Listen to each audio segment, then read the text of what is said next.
And in this part of the conference, we've got short presentations which have been pre-recorded. So here are our 6 speakers for this session.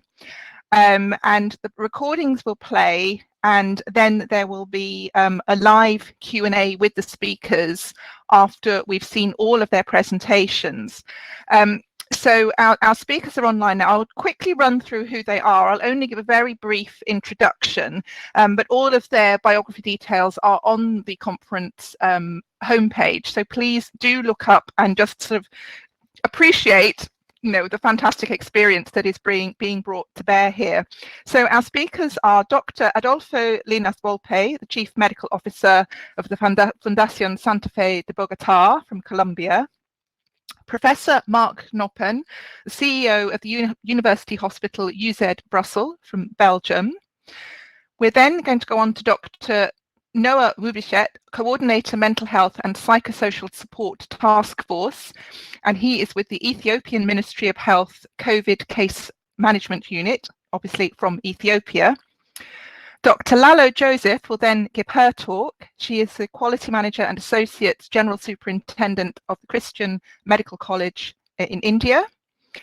We'll then hear from Dr. Mary Nash, Vice President, Organization Development and Learning, New York University, Langone Health, USA.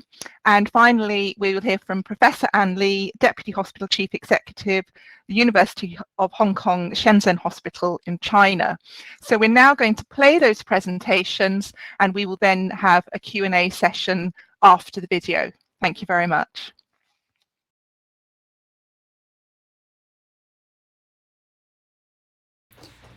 Good day to all of you. It is a pleasure to be here. My name is Adolfo Llinás. I'm the Medical Director for Fundación Santa Fe de Bogotá in Bogotá, Colombia. I would like to start by thanking ISQA and the International Hospital Federation for the privilege of sharing this space with you. I would like to start by sharing with you some context, which I think is relevant to our conversation, and then provide a few examples of what we have done to care for our people during this pandemic. Fundación Santa Fe de Bogotá is a private, not-for-profit foundation where we strive to contribute to health improvement through patient care, research, education, and actions in population health. We typically see about 100,000 people in our emergency room a year. We perform about 250,000 images, about 1.5 million laboratories, both inpatient and outpatient, about 17,000 surgeries, and about 30,000 procedures. We have a construction of about 75,000 square meters, and originally 320 beds, which we expanded to 500 spaces for patients during the peak of our pandemic.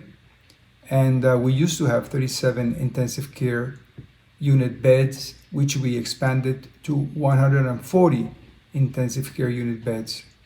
We are a university hospital, and we see undergraduate students, residents, and fellow in a typical structure of an international hospital.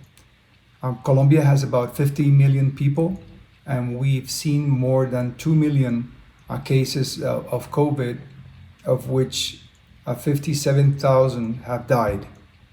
We have about a 2.6% fatality rate and about 114 per 100,000 deaths at a national level. Now, when we were bracing for the pandemic, the key question was, what configuration should we adopt to honor our value proposition? And very specifically, what would be the phenotypic expression of our culture when we were faced with the challenge?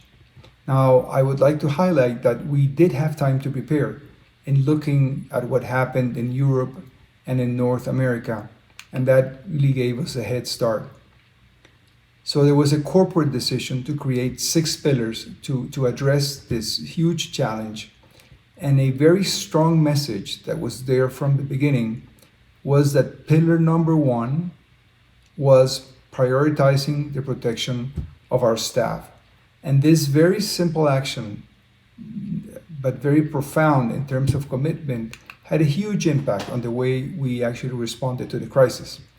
I will mention to you 15 interventions very briefly that I think would enrich our discussion later on during the session.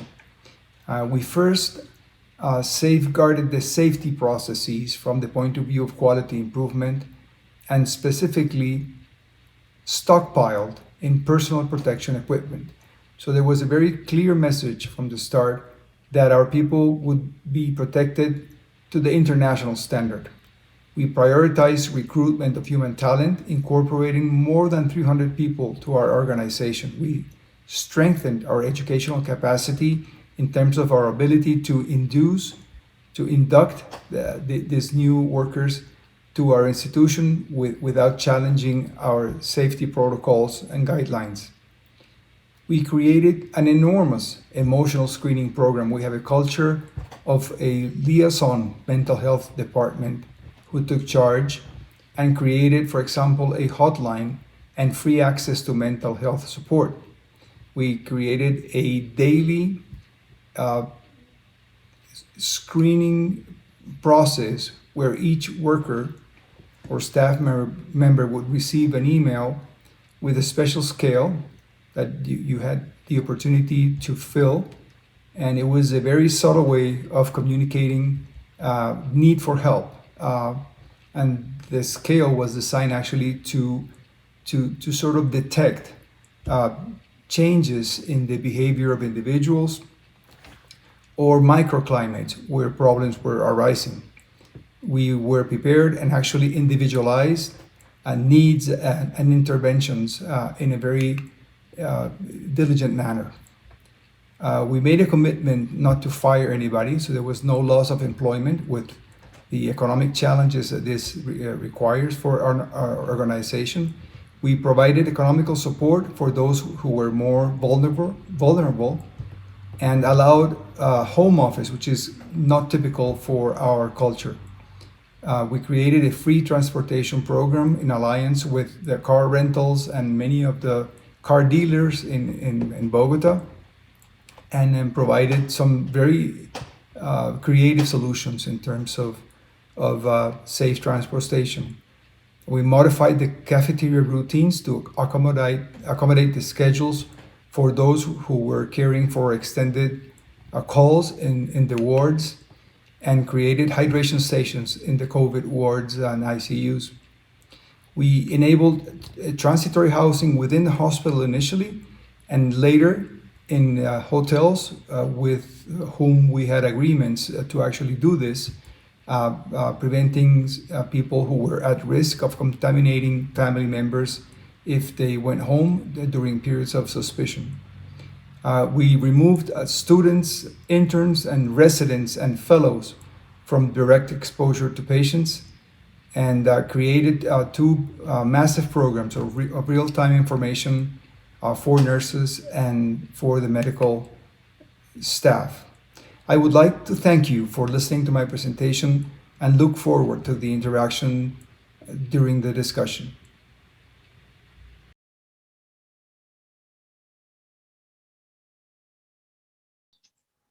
Thank you for having me and giving this small lecture on employee well-being during the COVID crisis. When we were confronted with what was happening in the northern part of Italy, we had a single strategic point at the horizon. We don't want this to happen in our hospital, where people would be lying in corridors being ventilated, a lot of casualties, and the army taking away the corpses at night from the hospital. So it was very clear from the beginning, for the whole hospital, we did not want this to happen. So overnight, we switched from the governance of a complex adaptive system, which is a hospital, into a single purpose-driven organization. Our baseline was the one from the WHO. Perfection is the enemy of the good. So you don't have to wait, you don't have to discuss a long time, you have to decide quickly, swiftly. And if you will make mistakes, which you will do then, that's not a problem. You can always correct them. Speed trumps perfection. The worst thing you can do in a crisis is do nothing and continue debating.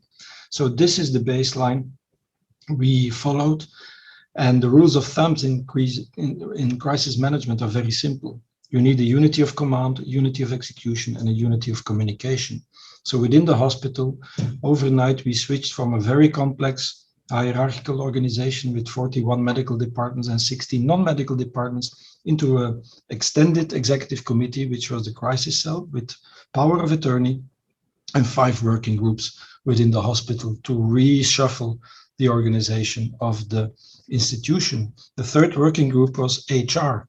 Because there's 4,400 people here, half of which would have to change their working environment to get out of their comfort zone.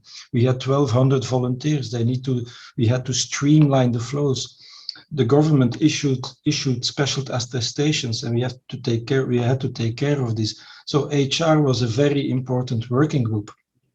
Moreover, we knew that what was coming at us was, the typical first wave of immediate COVID patients, then the second green wave of postponed non-COVID care, the third purple wave of the impact of COVID on chronic conditions, and then the very important fourth wave, which shows the emotional and psychic impact of this pandemia, not only on society in general with psychic trauma and burnout, etc., but also on the working force of the hospital. So very early on, we issued a program which was called Personnel Delight, where we defined more than 100 actions in order to support the personnel, to show them signs of respect and appreciation, and also to make life as comfortable as possible for them. And I will give you 2 examples where we 2 of those 100 actions that we did and where we measured the effects. The first one is maybe a bit peculiar, is the importance of art and culture. Now, in this hospital, we have a tradition of trying to build what we call a healing environment. And there is scientific proof of the positive impact of confrontation with cultural events and arts on the length of stay, for instance, of patients. So, for instance, when we had our first nurses being vaccinated 3 weeks ago, and this was an ICU nurse, we gave every collaborator a piece of art of a very famous Belgian artist, which is Casper Bosmans, and it's a numbered lithography. And so, as a sign of appreciation for the workforce, we try to thank them by giving them a prestigious piece of art. We also made a photo book by a famous Belgian art photographer, Lieve Blankart, where we made a special edition. And on the 6th of March, we will have the first anniversary of the first COVID patients coming in the hospital, and every collaborator will receive a personal copy of this photo book. Another famous Belgian artist is Casper de Vos, a very young artist who made a very impressive piece of art, which is called The Helping Hand, and which will be installed at the front, at the front entrance of the hospital. It's a bit dark here, but these are people of our own hospital, collaborators who are very artistic and who made a documentary film and gave their musical impression of what happened here during the COVID crisis. And finally, the Royal Theatre in Brussels is closed during COVID, and the artists were very thankful of what we did as a hospital for them. And so we organized flash mobs in the restaurant of the personnel, for instance, here. A second example is Villa Resilience. For your information, we have a charity-built Villa Samson, which is a house where children and adults can meet their pets, their own pets, or also animals which are available for pet therapy, also in palliative care situations, etc. It's a big success, but during COVID, these contacts were not allowed, so we changed Villa Samson into Villa Resilience, which is actually a free walk-in support for use at Brussels staff, where they could meet a team of psychologists and trauma experts very low threshold entrance, free during working hours. People could go there and talk and relax and meditate, etc., and be supported by professional staff. And so we measured the effects of this on the well-being. Now this is in Dutch, but showing you that half of the people, of the personnel who went there were nurses and doctors, and the majority were nursing personnel with symptoms of anxiety, tension, overwhelmed by the situation, tired, sad, etc. And then after the sessions, which could take from 15 minutes to 3 hours, they were more relaxed, more relieved and happy, and they really experienced a very positive impact of this action. And so to give you a proxy of during the first wave, we just started doing and developing all this, and we had a sick leave which was superior to what we normally see during winter time and springtime, as was in the first wave. And then during the second wave, which hit us actually much more importantly with a higher peak and a longer duration of patients admitted to the hospital, we saw the effect of all these measurements that we have taken, and we saw a decrease in sick leave, actually lower than the normal winter average, which is very surprising for us, because this was proof that all these actions really had a positive impact on the resilience of our personnel. And I think the key message here is that we allowed personnel to search for and find their own ikigai, and the intersection of what you love to do, what you're paid for to do, what you're good at, and what is necessary for the purpose we had defined as our hospital.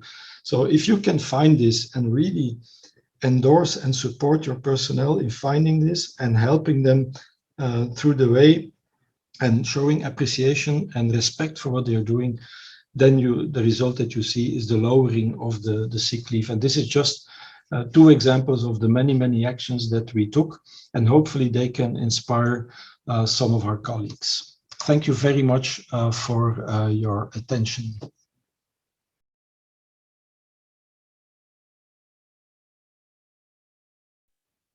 Hello, ladies and gentlemen. It's a pleasure to meet you all on this platform because of COVID pandemic. The pandemic brought us a new day and night, and this is one of the day for some of us, like attending Zoom conference online, which make it somehow easy to attend. And this can be a night for some others. And once again, hello everyone. This is Wubishet from Ethiopia, Africa. I'm a counseling psychologist and coordinator of mental health and psychosocial support for the COVID response at the Ethiopian Ministry of Health. Unlike other countries, most of our senior and new graduate healthcare providers and support staffs are being engaged in the preparedness, response, and control of the novel coronavirus since April 2020 here in Ethiopia. Months later, after the outbreak, as a ministry, we had established MHPSS Advisory Council and MHPSS Task Force. The task force aimed at providing MHPSS service for people with coronavirus and MHPSS service for healthcare first responders. Today, I would like to present MHPSS services that we have provided for the healthcare providers. And I know the most efforts have their own drawbacks, and we are hoping that things will be better if we continue working harder than we did before. Saying this, I suppose you are looking forward to hear our major three solutions for the well-being of our first responders. The solutions are staff integrated therapy, mobile therapy booth or mobile therapy stand, and the last one is line-based counseling, which combine both hotline and text line counseling service. Let me share you my screen. Coming to the first innovative solution, it is an integrated staff therapy, like of making change to the therapy rooms or counseling settings, so as to make it more nice looking, not only therapy rooms, but also the hospital environments. And some hospitals, as part of the staff therapy, they had reduced working hour 6 hours a day. The integrated staff therapy includes one-to-one therapy, group counseling, consecutive emotional resilience trainings, physical exercise, and yoga programs. Such solutions help health care providers to be aware of their stressors, and at the same time, it supports them to overcome those stressors. The best thing we had here is a niche intervention. Both medical staffs and supportive staffs have taken a part and got the service without any restriction. When I say restriction to the support staffs. Besides, as you can look on the screen, we made change in the therapy rooms. They work in a very tough working environment, and considering this, we tried to establish a mini library as a form of refreshment, and we had decorating rooms with paintings.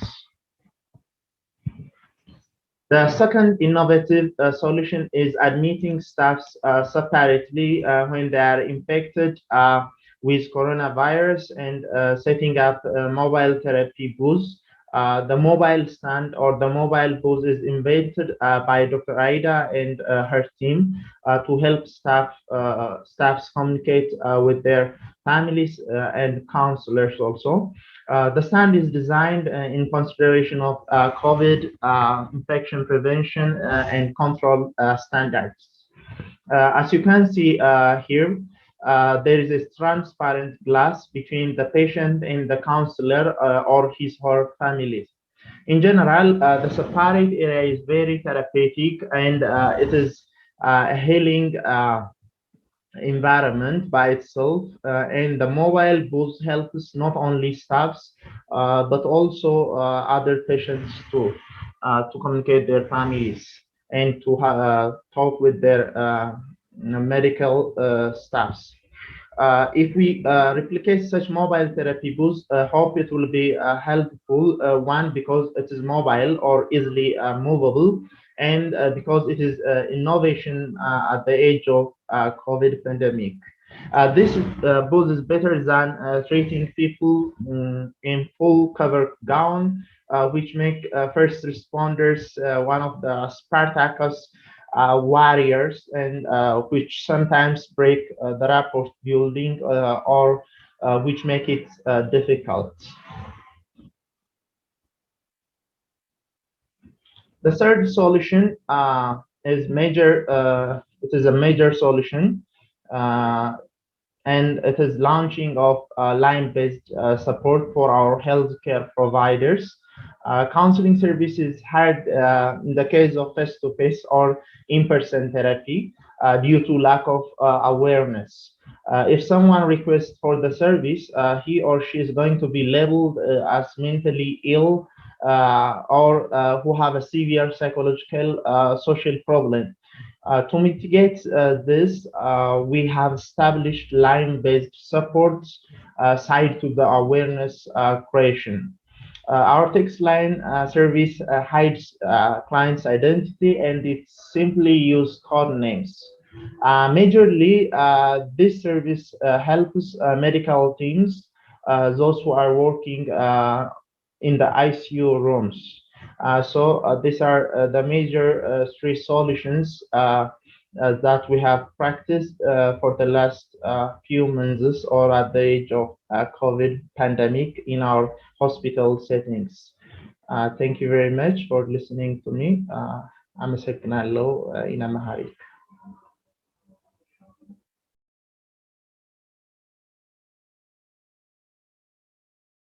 I bring greetings from the Christian Medical College, Vellore, and the consortium of accredited healthcare organizations in India. The Christian Medical College, Vellore, was established by Dr. Ida Sophia Scudder in 1900. Today, we have over 3,000 beds, managing about 9,250 outpatients, and we have about 10,500 staff employed. During the peak of the pandemic, we have deployed about 983 beds for COVID management that included 110 ICU beds. We have treated about 10,452 COVID patients so far, and the number of staff deployed in the COVID wards is about 2,100. We're extremely thankful and happy that we have not had any staff mortality. When the pandemic began in India, it had a great impact on the healthcare workers, particularly because of the stigma. A very senior neurosurgeon who died of COVID-19 in March, and Dr. Silo, who served for decades in Meghalaya, couldn't find a final resting place because of the stigma and the community. The government sprung into action and passed the ordinance. Up to 7 years in jail for attacking COVID warriors. They did what they should be doing. But the healthcare leadership realized the impact. They really realized that it was important for them to exhibit good leadership and stand with the healthcare workers to make sure that they are taken care and they are supported, particularly their well-being. I'm able to relate with this article by Wu et al. About the principles of good leadership during COVID-19. I witnessed this not just in my hospital, but across hospitals in India, the excellent leadership that was exhibited by healthcare leaders. Particularly, I like this line where it says, leaders and managers need to be empathic, compassionate, and understanding. They also need to be aware of their employees' personal circumstances and that they may change rapidly. In my hospital, we sprung into action way back in March. We realized that it was extremely important to plan and get ourselves prepared for what was coming. So particularly important that our human resource team was well established to take care of manpower planning, staff welfare, training, upskilling, and also the staff health. It was a central HR team, and it was very clearly decided that all departments were going to be deputed for COVID management, all clinical departments. And it was important to upskill all the doctors, nurses to take care of the COVID patients. The deployment was based on levels of care that was needed and also the skill set. The senior leaders were available everywhere. They were involved in supervision, contact tracing, counseling, and also decision making. We realized that it was extremely important to make sure that we take care of their safety to build their confidence. They were scared in the beginning. They were scared about everything, whether they would get it, they would pass it on to their family. So we had to provide them with appropriate PPE. I'm extremely thankful that we did not run out of PPE at all, and our supply chain was so strong that we had adequate and appropriate PPE available throughout the pandemic. We created shower areas, temporary shower areas, provided our staff with scrub suits, made sure that all of them took shower before they went home, provided shampoos, towels, food, and we even reduced the work hours to 6 hours in the COVID floor so that they are comfortable working with the personal protective equipment. Adequate leave was provided to all of them. Engineering controls were set up in place. The hospital was divided, not just the wards, but every area as a red zone for COVID positive, orange zone as COVID suspect, and green zone for COVID negative and clean areas. Negative pressure areas were created, exhaust fans were put up in different areas, all this to boost the confidence of the healthcare workers working in these areas.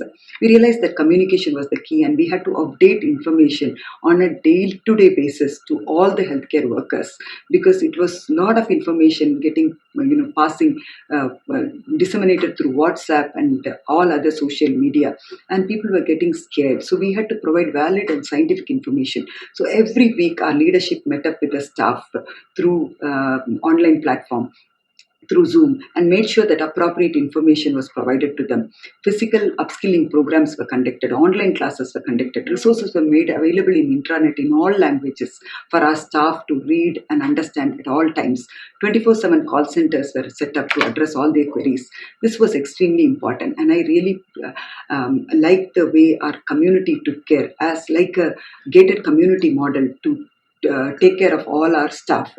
Transport facility, particularly because our country went into complete lockdown, we had to ensure that our staff were supported with transport facility. Staff encouragement teams were set up to talk to staff in COVID areas and to motivate them on a day-to-day basis. They even understood the staff who were depressed, doctors who had issues, nurses who had issues, and slowly weaned them off from the COVID areas, supported them through counseling and support. Neighborhood watch teams were set up to engage with the community in our campuses to support staff and their families. We have had instances when the parents were admitted and the children were COVID positive and the children were at home. So we admitted them in COVID negative areas, took care of their food, their support, and ensured that the parents were comfortable. We even took care of the elderly parents and ensured that the entire family was like a buddy system, ensured that others were there to support the family. WhatsApp video calls with frontline workers were made by senior faculty to hear them on a day-to-day basis basis. Meetings were arranged by to support our support departments like CSSD, laundry, to allay their fear. They had a lot of questions. So the senior leadership was present to talk to them in the local language and to make sure that they were comfortable. Extraordinary leave was provided to many staff. Lean on Me, the online counseling service, was provided to all the workers.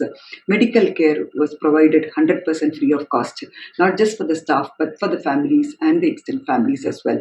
Hostels were converted to quarantine facility to ensure that it was available for people who could not travel, and also as quarantine facility so that the family felt supported. Food provisions were available in plenty for the staff working in the hospital. We listened to the voice of the staff working in COVID areas.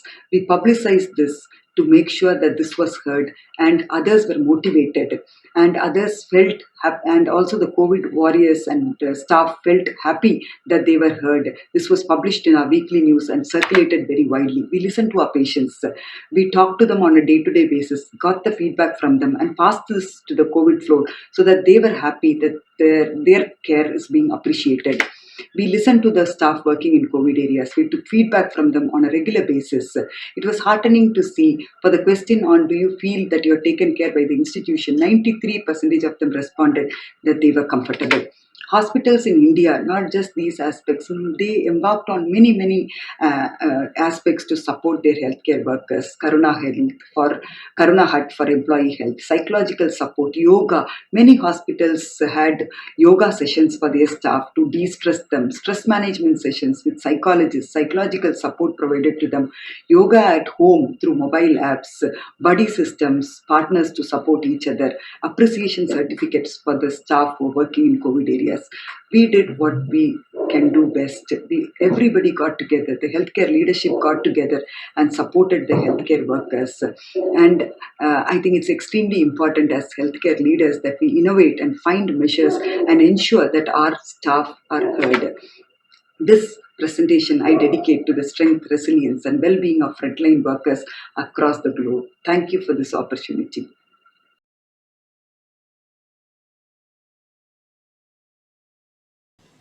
Hello, I'm Mary Nash, Vice President for Organization Development and Learning at NYU Langone Health in New York. Really delighted to participate as a member of this panel today with a focus on critically important topic, well-being. I'm going to focus a little bit on communication and how that supports well-being, along with an emphasis on expressing gratitude. So prior to 2020, many of us were familiar with the term VUCA, and many of us thought we not only understood it, but had experienced it. And 2020 showed us what VUCA was if we didn't know before, and if we'd not heard of the term before, we know it now. So VUCA, emphasizing the volatility, the uncertainty, the complexity, and the ambiguity of the situation that we have all been for the last year. Some at different times, and for many of us still very much in this space. And through our communication efforts, we are striving to address this concept of VUCA and try to ameliorate each of these 4 areas. So for example, with the volatility, focusing on finding the calm. How can we provide more respite rooms? How can we help demonstrate the importance of mindfulness and finding time and space to take a breath, do breathing exercises, things like that. The uncertainty, focusing on gathering all the data we can. We're a very data-informed organization. We have scientists and researchers and physicians and others working all the time to find answers and gather that data. Then the complexity, how do you attack this such a large, complex, complicated problem? And so breaking it into chunks and finding those small wins, recognizing the small victories and the milestones along the way. And then the ambiguity, how do we find our way? You know, the trial and learning, focusing on learning from things that maybe don't go perfectly or correctly the first time, but, you know, keeping trying, keeping learning, and then communicating to the point of what feels like over communication. But one thing we've learned over this last year is there really is no such thing as over communication. No matter how many ways or times we got information out there. There's no such thing as too much information, and also no such thing as not providing enough ways for that communication to come back. So the two-way, making sure that it's dialogue and not just passing information. So the photo that you see on the right-hand side of the screen is the cover of a magazine we put out this fall, really celebrating all of the work, the hard work that everyone's been doing across the organization. And so communicating that gratitude and appreciation, recognition for the hard work that everyone's been focused on. And as this spread from that magazine emphasizes, that relationships and people caring about each other are what are at the root of resilience and supporting our well-being efforts.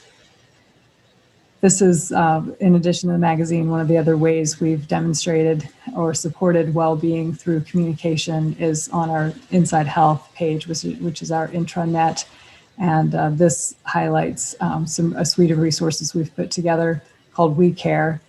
We Care being an acronym as well for well-being, empathy, compassion, authenticity, resilience, and excellence. And we have e-learnings, we have tip sheets, we have many resources for people to be able to seek support and support their well-being, support their resilience throughout this. Our colleague appreciation page is another venue for communication. Again, encouraging dialogue and two-way communication, not just putting information out there, but getting information back. And you'll see here at the right, there's an opportunity for people on the front lines, so to speak, to share their experience. They can write about their experience, they can share photos, and then thanking our frontline heroes, thanking those who are working so hard. We've got the opportunity to post thank you notes, photos, things like that. And also on that page it's a one-stop shop. It's one place to go to be able to find all of the different resources we have available for our employees to support their well-being, support their resilience. Also, you'll see information for people to be able to apply for the relief fund or to be able to donate to the relief fund. So depending on each employee's situation, some have been certainly impacted much more heavily than others. And so we are finding ways to provide resources and support every way that we can.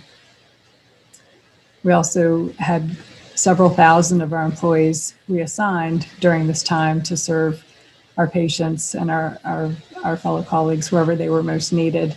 And expressing gratitude has been very important to these folks as well. On the right-hand side, you'll see a button that was distributed to the physicians who worked in areas different than their normal locations. We considered them our COVID army, and see a little snippet of the thank you note that they were provided. Absolutely forever grateful to all of our employees for the amazing work that everyone's put in over the past year. Our Dean and CEO, Dr. Bob Grossman, did a wonderful video around Thanksgiving, around American Thanksgiving time, expressing gratitude, and again, using many photos and short video clips, emphasizing and highlighting the work of so many of our employees across the system throughout this time. And along with all of the internal communication efforts, the opportunity to partner with media external to the organization and get so many of our stories out to the broader world has been really important as well. I encourage you to, if you're not already, partner with your local media and do what you can. It really means a lot to the employees to have those outside, both inside and outside the organization, to express the gratitude, the appreciation, the recognition. We have a question that we ask regularly of our employees. NYU Langone Health cares about my health and well-being, and this has been important to us for a long time. We've known in healthcare that this has been a very important issue for a long time. And we last asked this question in the fall of 2019, just a couple of months prior to our major surge. And we asked it again a year later, which was October of 2020, after our surge, but still well in the midst of the pandemic. And we really didn't know what to expect. And we were really gratified to find that actually our efforts have been paying off. We have a long way to go. This is not, our overall score for well-being is not where we want it to be yet, but just knowing that even through this really challenging year that we've had, that we have been able to make a difference. And we want to learn from this, continue to learn from our employees, find out what's working well, find out what else would be helpful in addition.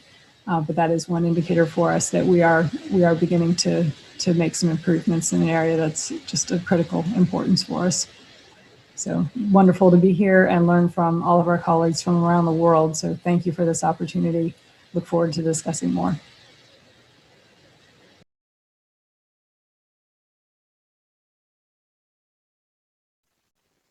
Dear ladies and gentlemen, it's a great honor to share with you our experience on advocating occupational safety in China. Let me start by telling you that the University of Hong Kong Shenzhen Hospital was established with the special purpose of stimulating hospital reforms in China.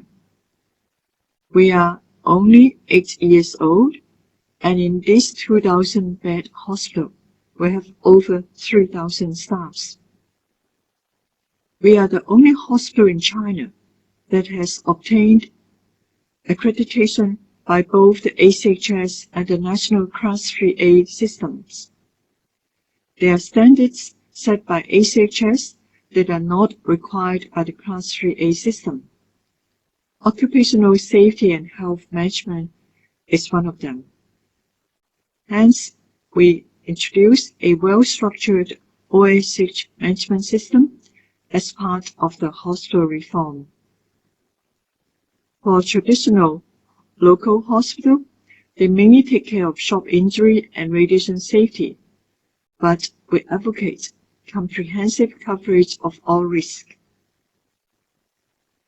Staff management, training, and promotion of OSH by various media is a fundamental step. We regularly do risk assessment and implement the essential safety measures. Happy to say that thus far we have no incidents related to radiation, chemical, or laser injury. Another important aspect is biosafety, especially during the COVID-19 pandemic. We have admitted 470 suspected cases and performed nearly 560,000 PCR tests. Again, happy to say that with all the meticulous measures implemented, none of our staffs or patients has acquired infections during this period. Indeed, I've even published in our Oncology journal about our experience in maintaining good quality cancer treatment during this difficult time. We started detailed analysis of the different types of injury on duty 4 years ago. As expected, shock injury is the commonest. But unlike other countries, workplace violence here is our second commonest. We hence focused our efforts on these two types. Our data show that the highest risk area for shock injury is the operation theater.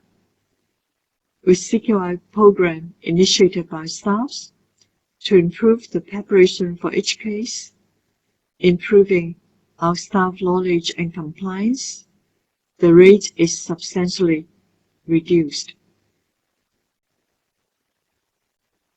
This is the overall rate for the whole hospital, with the decreasing trend, especially in the recent years. In China, there have been tragic stories of angry patients hurting doctors when the clinical outcome is below the expectation. We have been trying to build better doctor-patient relationship. We preach good medical practice. We tell patients about their rights, but we also request them to honor their responsibilities. In case of medical error, we will openly disclose and pay the corresponding compensation by insurance. But we insist on zero tolerance to violence and will immediately report to police if there are such disturbing cases. With all the efforts, together with the support by the government, the number of incidents has decreased by half during these 4 years. So the pattern of ILD has changed, and injury due to fall is now our second commonest, and hence CQI is ongoing to reduce the incidents. In addition, efforts are being made to further improve training and facilities for manual handling. Overall, our total injury on duty rate showed a gratifying, continuous reducing trend. All these are hard-earned results attributed by concerted efforts by all staff. We've been sharing our experience at national conferences and through publications. We're now helping the Shenzhen government to draft a standard on occupational safety. Staff is our greatest asset. Their well-being will always be our top priority. Thank you very much for your attention.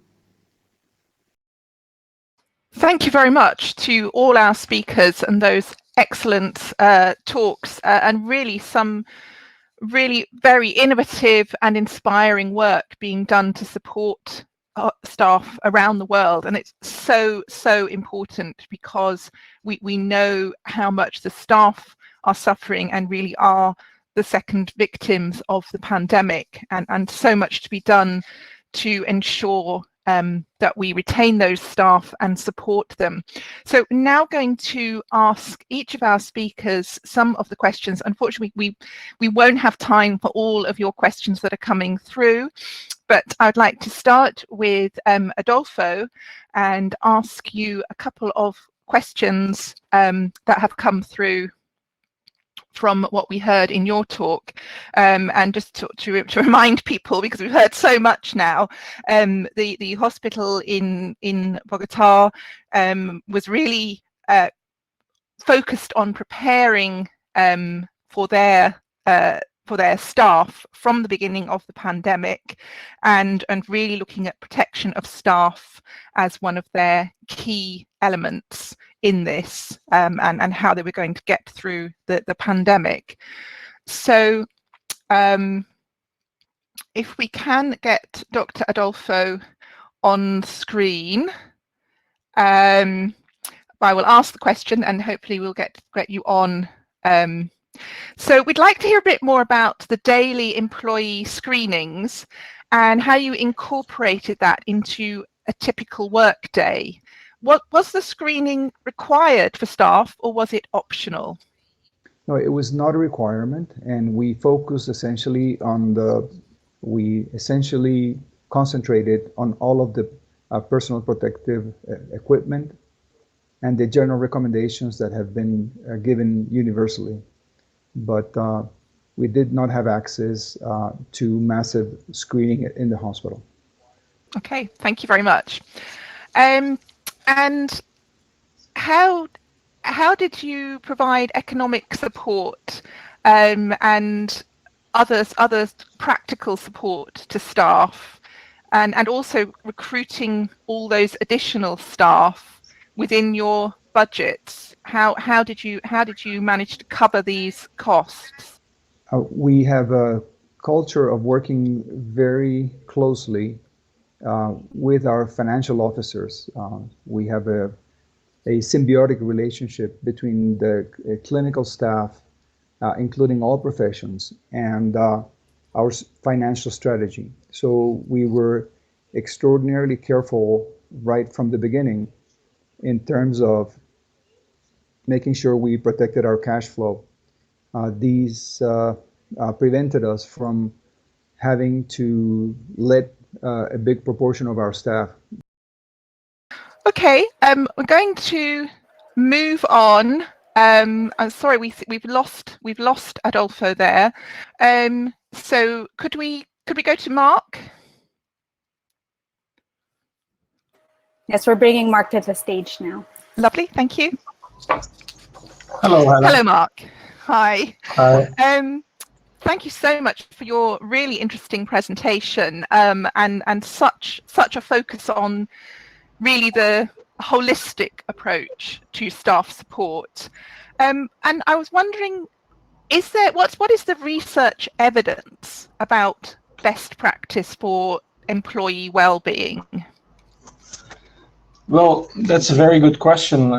There is some research around about happiness on the floor, etc., and which measures best to take. But of course, these are not corroborated or checked in the COVID crisis environment because it's too young, it's too early, of course. So actually, we have very little to go on hard evidence. So it's mainly, let's say, a combination of gut feeling and of things that we were doing before already based on as much evidence-based management as we could find. And for instance, the one example I gave you about the importance of arts and culture and a healing environment, as we call it, in our hospital is based on scientific evidence, in that if you allow people in general and patients in particular to be actively participating in cultural events, actually their health, their life expectancy and quality of life improves. There is evidence for this. So we have tried to incorporate this for years now in our hospital, where we try to create what we call a healing environment and repetitive exposure to cultural events. And now in times of COVID, where the society has changed tremendously, for instance, that every artistic or cultural event is now until today is still forbidden. Then creativity comes along and say, if maybe we can invite those people to come to the hospital and perform for our personnel. And this is just one example of where we try to creatively solve some issues in the hospital, and I must say it's very much appreciated by the person. Yeah, and I think it shows the benefit of aiming for this healing environment, because it's there for the staff as well as for the patients. Yeah, it's a quadruple everybody aim, benefits. It is typically the quadruple aim. It's what we have forgotten for a while when we started with the triple aim in healthcare improvement is now the quadruple aim is the importance of a good staff, which is happy and healthy and motivated. And I think, like Winston Churchill said, never to waste a good crisis. I mean, this crisis showed exactly that the importance of purpose and mastery and autonomy in motivation, and this was tremendous discovery actually for me. And it's going to be so important to retain those staff and rebuild our systems. Yes, thank you so much, Marc. Sorry we've got so little time and need to move on and could talk about this for a long time, but really very, very interesting. I'd now like to go to Lallu. If we can get Lallu up on screen, and I will ask the question as we're getting home. I hope you can hear me. Yes, hello Lallu. Thank you so much for your inspiring presentation. And I think that, as people are saying, lots to learn and sort of this huge staff group. How did you manage staff reactions to being redeployed? Because that's quite a difficult thing. And as you said, taking people out of their comfort zone of what they normally do. Yeah, thank you. Thanks for that question. It's indeed a very difficult thing to do. But I think one of the major decisions that our administration took was to tell everybody, listen, you have to go to the flow. And if you are less than 50 years, yes, all of you will be deployed in the COVID flows. And being a teaching medical college, we have postgraduates, we have senior residents. And interestingly, what we did is we divided the COVID flows into 4 levels: level 0, level 1, 2, and 3. So level 0 was all the suspect cases that were to be tested. Level 1 with mild symptoms, level 2 with non-invasive ventilation and with oxygen therapy, and level 3 with invasive ICU kind of beds. So even the deployment was planned in that manner. The preclinical departments like anatomy, physiology, and others, they were posted in level 1, and medicine and pulmonary medicine and other departments were posted in level 2. And of course, the ICU was managed by the intensivists, anesthetists, and others. So the clinical pathways was one thing that was very clearly spelled out. So we have a clinical management team that almost met every day. So they would go evidence-based and draw out clear protocols for the management of level 0, level 1, 2, and 3. So that was very strict. Unless somebody wanted to change the pathway, they had to go back to the clinical management team, present the case, and then change. So it was standardization. It was not like a surgical ward where you have one hernia operated and another one was another case. Here, all patients were almost similar.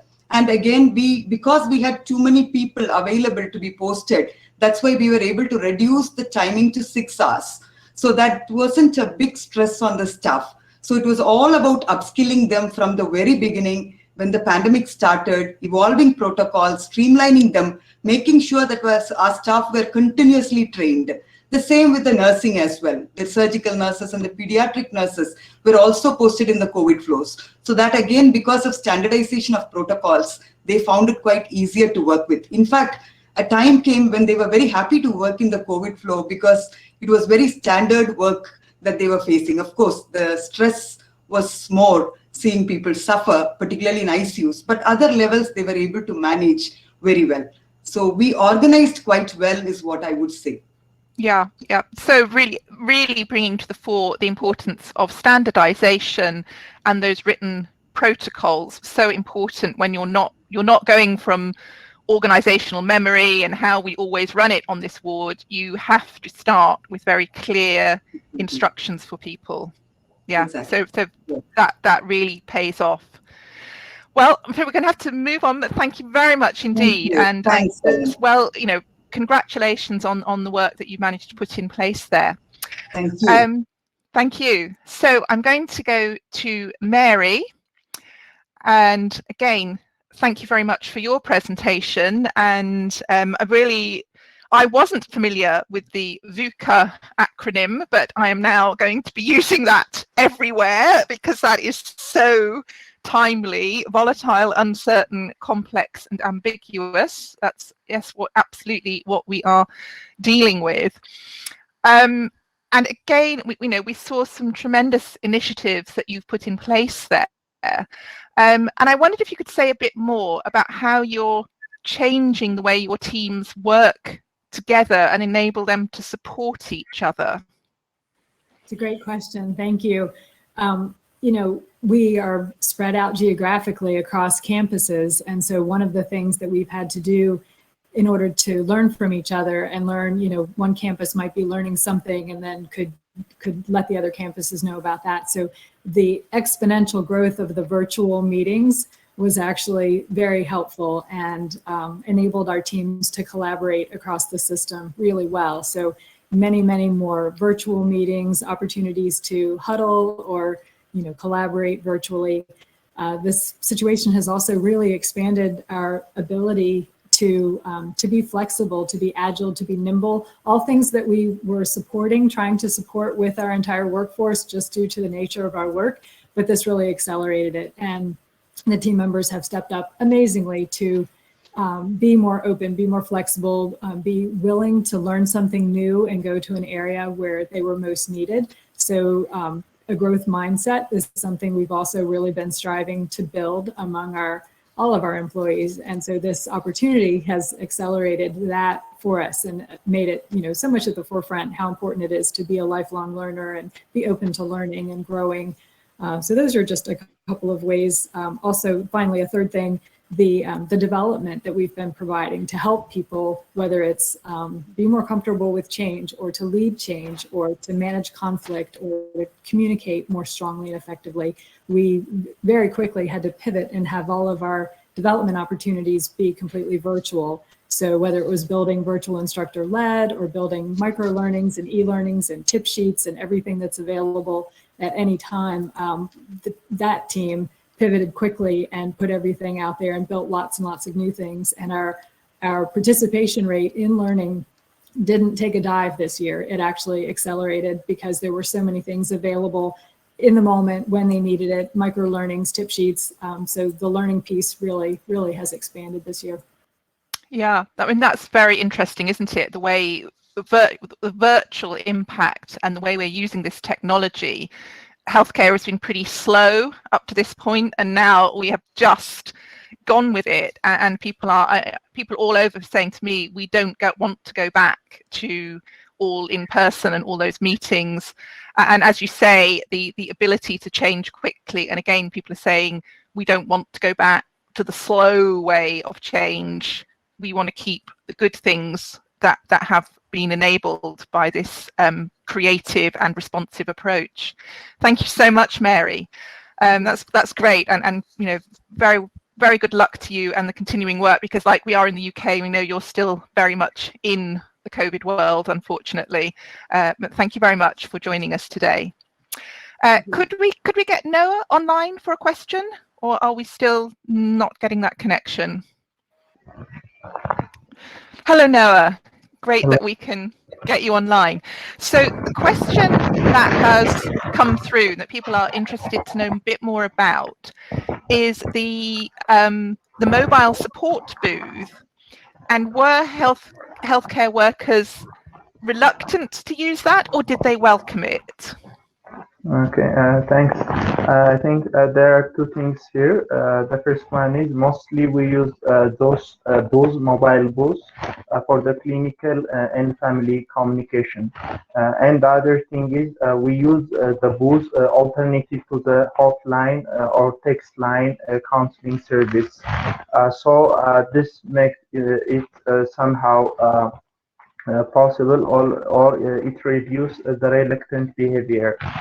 But we haven't made any detailed assessment or investigation on this issue, but mostly because of the two above reasons, there is no much reluctant behavior on the side of health workers.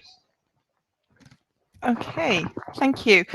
And could we just ask, you know, how do you see going forward? How could you mitigate burnout from this sort of the COVID pandemic and the stress of staff?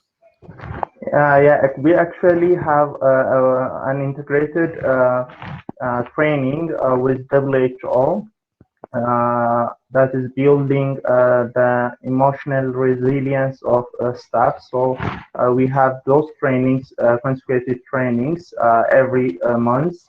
Not only that, we have also individual counseling, plus there are also group counseling, and plus there are some psychoeducations related to burnout or the concept of building emotional resilience at the workplaces.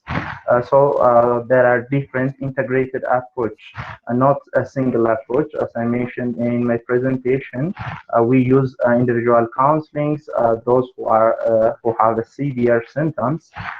For those who have a mild symptom and a moderate symptom, we use a group counseling, psychoeducations, and sometimes some kind of stress management or overcoming stress trainings.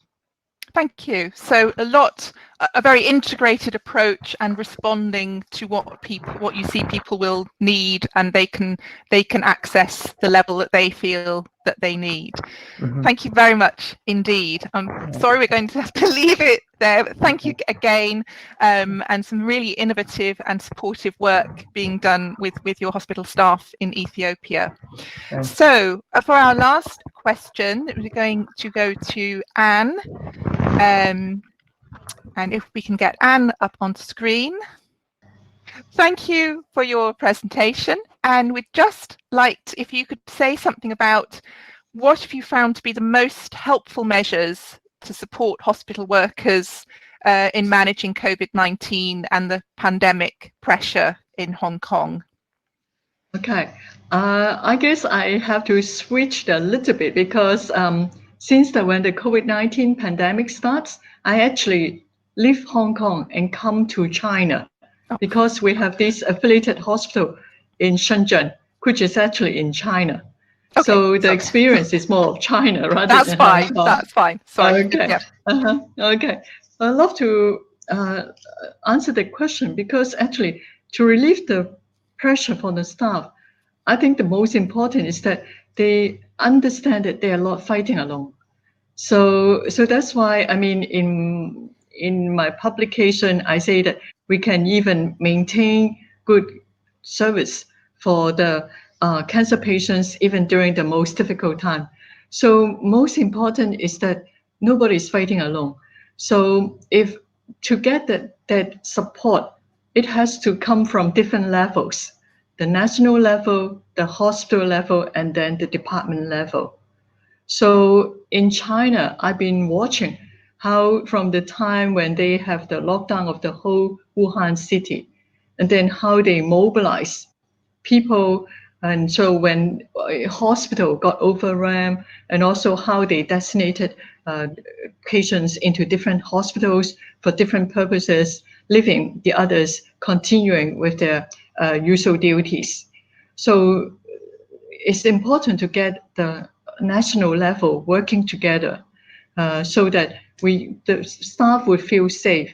And then so in China, one thing is that it's free service for any COVID-19 related expenses or investigation. So that helps quite a lot in getting the patients quickly treated and so on.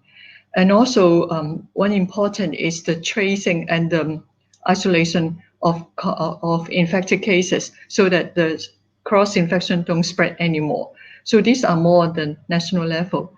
And then at the hospital level, the staff would have the comfort that everybody in the whole hospital is fighting this together. So every morning during the most difficult time, the hospital management will sit together to think of ways to support and how whether there are things that we can do further. So from the security guard at the door to people who are guarding the entrance to the outpatient block and the wards, and to every staff, everybody is checking out to make sure in case there's suspicious cases, they will be taken care of quickly, and also will be screened and help. And in case we encounter patients who are suspicious of COVID-19 and hasn't got the test out as yet, then everybody will be dressed up fully for that. And then so that there are guidelines for everyone at different risk levels. So that they feel initially, we must say that when protective gear is in shortage, we have to make sure that the distribution is fair and most cost effective. So, but then everybody understand their role. At the department level, we just support each other and make sure that everyone complies with the regulations, and also help each other in case of difficulty. So that's how we try to fight off the pressure. And that's why in my talk, I focus very little on the COVID-19, because here is business as usual already. Okay, thank you. Okay, well, thanks to all of our speakers for those very illuminating insights to really what's happening around the world, different approaches and different views on COVID and how to support our staff through that, but lots around preparedness, taking a holistic approach and helping people to support each other. So that's been a fantastic set of presentations.